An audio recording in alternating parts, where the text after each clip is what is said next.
Why, hello there, YouTube family. Today I'm going to be telling you a story of the time my little sister was possessed.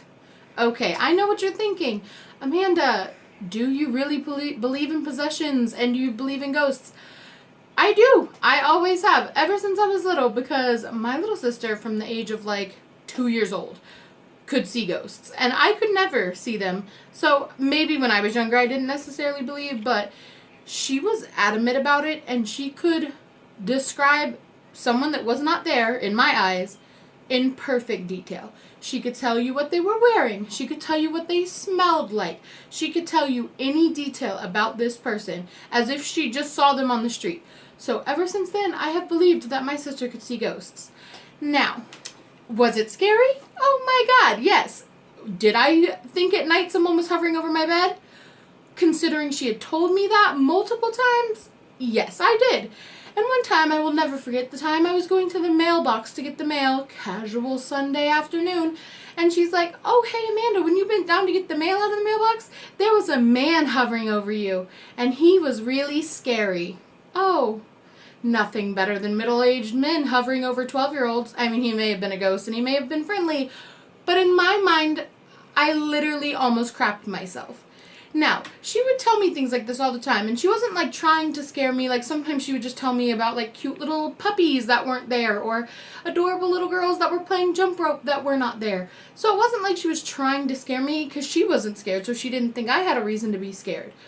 But there was a time where my dad was sleeping, and I was home with my sister, kind of babysitting her while he was, passed out. And so, not like in a bad passed out way, but just like sleeping passed out way. Anyways, so he was sleeping, and I was like chilling on the couch, watching Nickelodeon, whatever kids do. And she comes bolting down the stairs. And I'm telling you, like, not like like my sister's lazy, very lazy. So walking down the stairs is enough of an effort, but bolting down the stairs, I knew there had to be a problem. And she came around the corner and was hysterically sobbing. And I was like, "Rochelle, what's wrong? What's wrong?" And she told me in detail how she was on the toilet in the bathroom. TMI, I know. But these teenagers came up to her in the bathroom and just stared at her. Literally just stared at her. A man and a woman staring at her. And she just didn't know what to do. I mean, luckily, because at least she was on the toilet, so if she was going to crap herself, she was already there. But, that moment, though, and then she, watched them walk away, and then when she, finished doing her business, she looked, and they were standing at the edge of the hallway in front of my doorway to my room, as they moseyed on in there like they owned this place. Now, I'm not a person that's very scared, but she was hysterical. She said something was so scary about them. Something was just, they were scary and eerie and all black clothing and just very menacing looking, which she's never encountered before. And again, she's only 6 at this time, so she doesn't really know things are bad in the world, and the fact that these people were watching her like that scared the crap out of her. And so I was, of course, terrified and tried to wake my dad up, and he was like, "Oh, ghosts most, who cares?" So then me and my sister planned a stakeout, and we got on and we stayed up all night with our flashlights, hunting around, looking for ghosts. Of course, we found literally nothing, and we looked like idiots. And I'm pretty sure, if anyone would have seen us, we would have looked I don't know, we were trying to find an island and scavenger hunt or something. But we were hardcore ghost busting. I'm not kidding you. If we had, night vision, we would have had it. We were scourging the place at 3 in the morning. We were like, "This is devil hour. This is our time to shine." Nothing happened. Literally nothing. Then the next day, and I'm like, "Oh, forget the ghost. It's not happening." I go to bed. And then she goes to bed, at her 9 o'clock curfew or whatever it was for a 6, 8-year-old, whatever. And I hear something at 3 in the morning, and I'm like, "This is my ghost. This is my time to shine. I'm a hero. I got this in the bag."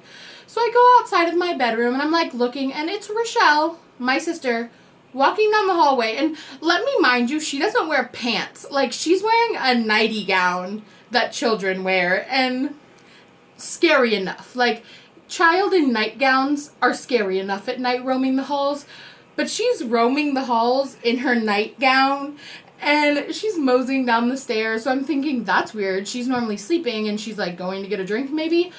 And she's going down the stairs, and she sits on the landing, because our stairs, like, we were in, like, a 2-story house, so it had, like, stairs, landing, stairs.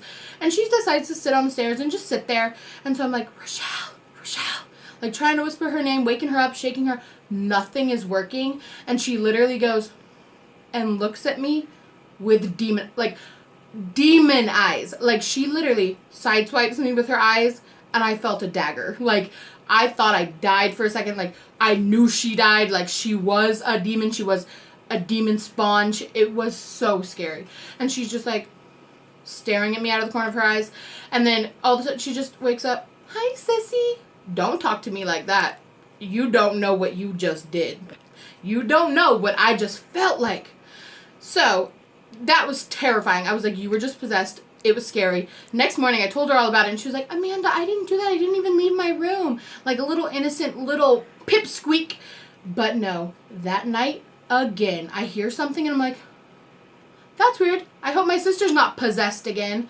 So I come out of my room, and oh, what do you know? Nighty McNighterson wearing her little nightgown, moseying down the hallway, and I'm like, oh no, should I wake up my mom? Should I wake up my dad? Like, I didn't know what to do.